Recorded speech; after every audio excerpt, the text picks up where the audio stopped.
मुझे बाहर जाने में देर हो रही है। तभी मालती कमरे में आती है। ये रहे आपकी जूते। मैं इन्हें साफ करने के लिए ले गई थी। अरे वाह, तुम कितनी समझदार हो, मेरे बिना कुछ कहे ही सारे काम कर देती हो। तभी मालती झिझकते हुए रमेश से कहती है, सुनिए जी, आपसे एक बात कहूँ, बुरा तो नहीं मानेंगे ना? अरे नहीं नहीं, बेफिक्र होकर कहो। शादी से पहले मैं अपने मायके में नौकरी करती थी। मैं चाहती हूँ कि अब मैं फिर से नौकरी करना शुरू कर दूं।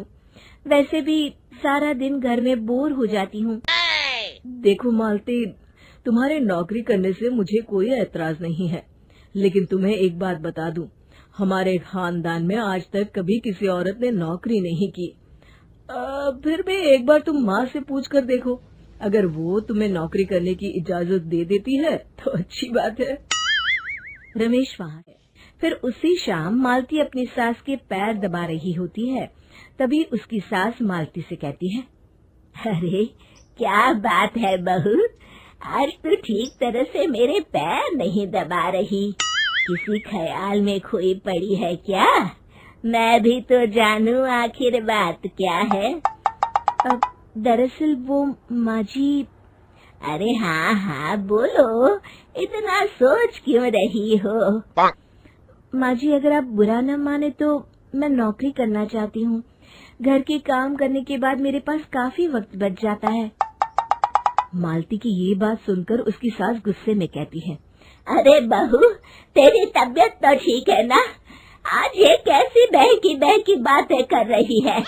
भला हमारे खानदान में आज तक कभी किसी औरत ने नौकरी की है जो तू नौकरी करने की बात कर रही है, हैं? अरे बहू, तू क्या रिश्तेदारी में हमारी नाक कटाना चाहती है? जितना जल्दी हो सके अपने दिमाग से नौकरी का भूत उतार दे, और अब जा, जल्दी से रसोई में जा, खाना बनाने का वक्त हो रहा है। मालती मन मार कर खाना पकाने के लिए रसोई घर में चली जाती है। अगले दिन। नमस्ते माँ जी, कैसी हैं आप? अरे आओ आओ दिवाकर बेटा, बैठो, मैं तुम्हारे लिए चाय मंगाती हूँ। बहू, जरा एक कप चाय तो लेती आना। फिर दिवाकर एक फाइल खोलकर मालती की सास के सामने रख देता है।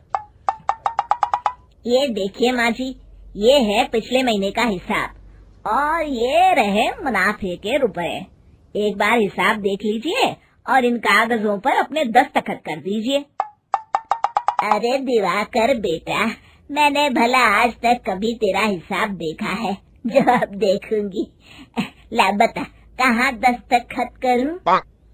तभी मालती चाय लेकर वहाँ आ जाती है और अपनी सास को बिना कागजातों को पढ़े इस तरह लापरवाही से दस्तखत करते हुए देखकर हैरान रह जाती है। अच्छा माँ जी, अब मैं चलता